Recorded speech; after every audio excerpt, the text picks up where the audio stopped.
Hey YouTube, welcome back to my channel. My name is Leah and today I am coming to you with the truth about traveling alone.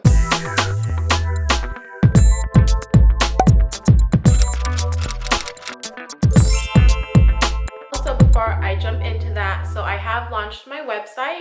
Please go check out my website. So on there I have my blog. I have a new blog. I know I did one for Switzerland, but that one's done. So I have a new blog on there if you check it out. And also book a spot for the Dubai group trip that I'm doing in November, and all the information is on the website.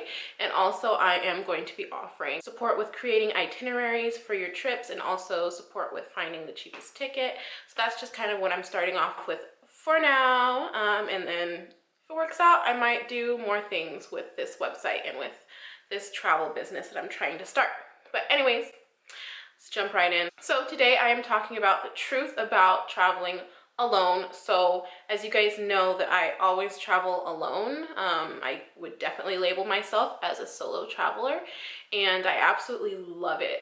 I do it all the time and it's just a part of me. I can't even really vision myself traveling with somebody else. It's just become like second nature to me. But also, like, at the same time, there are negative aspects to it, and sometimes I get annoyed because, like, I feel like I paint myself a certain way on social media, not on purpose, but it just comes off as like I'm living this great lavish lifestyle, like I'm having so much fun, you know, I'm just traveling all the time by myself, like my life is so great, which yes, I love my life right now, like I am really happy. But also, like, just know that it's not easy. Like, my life is not easy, and traveling alone is not always as perfect and amazing that you think it might be. And I am not a superficial person, so I really wanted to kind of talk about like the reality of it, because it's amazing, it's beautiful, but it's also really hard. Here are some of the truths about traveling solo. So number one, this is like one of the biggest ones, and that is vulnerability. So whenever you are traveling by yourself, especially as a female solo traveler, you are definitely a target. Like, you stick out like a sore thumb. You're a target for scams, you're a target for sales people, you're a target to get robbed, or unfortunately there's other horrible things that can happen to you, but you're just a target. You stick out like a sore thumb. So when I'm traveling by myself, I'm constantly looking over my shoulder, and sometimes it can get exhausting. And of course it depends on where I am. Not everywhere I go I have to look over my shoulder. Some places are just safe and I can feel more at ease, but then there's places that I just constantly have to like look back. I have to double check everything. I have to be very cautious about who I talk to, who I look at, how I'm standing, where is my purse, what am I doing with my purse, what's in my back pocket, is there anything in my back pocket. So it gets very stressful, because if you're traveling with other people, they look out for you, but when you're by yourself, you only have yourself. So that one is really hard. And another thing about traveling by yourself is that, to me, I don't really go out at night whenever I'm traveling by myself, and that's just because of the safety. Again, yeah, going out, like experiencing the nightlife, it's kind of hard. To go out to get a drink at night is probably not the best idea, because you can easily get roofied or something like that, because once again, you're a target. So whenever I've been traveling by myself, pretty much almost every night, my routine is I come back from traveling in the day, I kind of rest, I usually take a shower, I get dressed, I go to dinner, and I come back, and then I go to sleep at some point, which it sucks, because I usually still have energy and I still want to do things. If I make friends, of course, like I'll go out with them, but still, since we're all like solo travelers, a lot of the times they don't want to go out either. Usually it's just going back to the hostel and just sleeping. So that kind of sucks, because I would like to experience the nightlife in some places. I know that the nightlife is not the major aspect of any country, but it would be nice to go out. So another thing with traveling by myself that is super hard is that there is this stress when taking pictures. And I know it sounds crazy, but it is the truth. Taking pictures when you're by yourself is so hard. I actually get asked this all the time with my pictures on Instagram and Facebook. They're like, how did you even get this picture? Aren't you traveling by yourself? Yeah, I'm traveling by myself, and this picture was so hard to take. First of all, you do have to ask somebody to take a picture of you.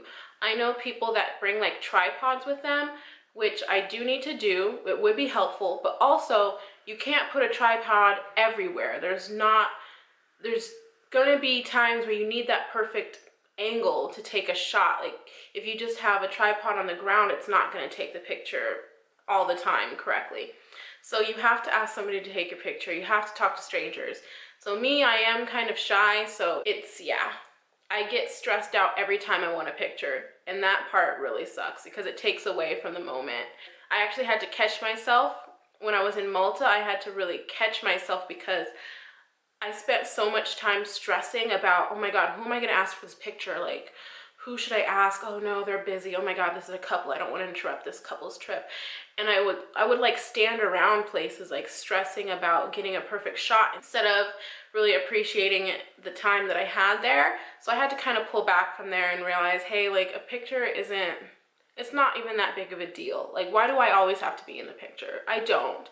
And it's just pressure from social media, having this nice Instagram page full of these perfect travel shots. So then also along the lines of social media, this is something also I had to catch myself on. So when you're traveling by yourself, you are experiencing all these new things, these awesome things that you're learning and you're seeing, and then you have nobody to tell. You know, everybody else has their friends, they're like, oh my gosh, this is so cool, or their partner that they're with, and when you're alone, you're experiencing it all by yourself.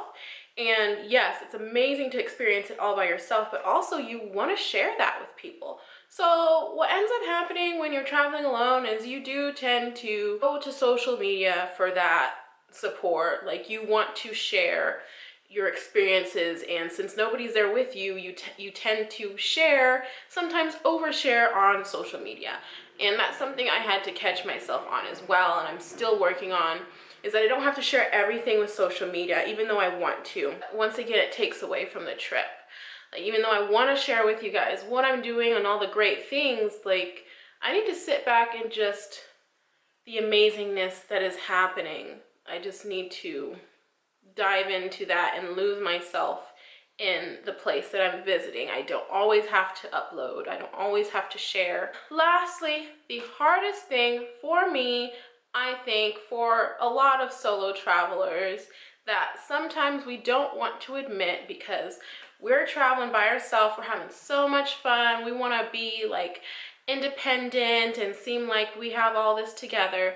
But the number one thing that is hard about traveling alone, the truth is that we get lonely. It is lonely to travel by yourself. Not all the time. So don't think that I'm just, the whole time I'm traveling, I'm just sitting around like moping. That's not what it is. There's moments throughout the day where maybe for like 5 minutes, 5-10 minutes throughout the day where I'm just like, man, this kind of sucks. I wish somebody was here with me. And I just get lonely.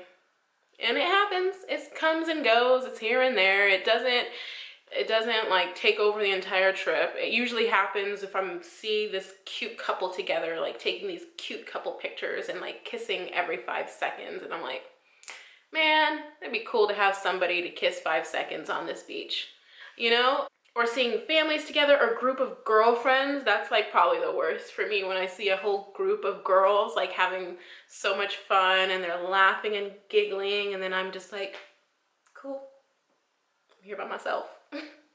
So there are moments of loneliness when you're traveling by yourself. It doesn't take over my trip. I still would choose solo travel over traveling with other people. Despite everything I just shared with you, I would still 100% pick solo travel. So these are just minor things. It's the truth. It's what you'll deal with. So if you're interested in traveling alone, just know that this is gonna be what you're gonna experience. So don't let it, you know, knock you off your feet. It's part of learning to be by yourself anyways. But that is it. Thank you guys for watching, and if you like this video, please give me a thumbs up and subscribe to my channel. Also, once again, if you could please visit my website, I would really appreciate that. Like I said, there's a blog on there, and there's also going to be information about the group trip that is coming up in November, and any other travel advice is going to be on that page as well. And the link is going to be down below in the description box. It is www.TraveLeah.com, 1L, and that is it. Thanks, and I'll see you guys in the next one.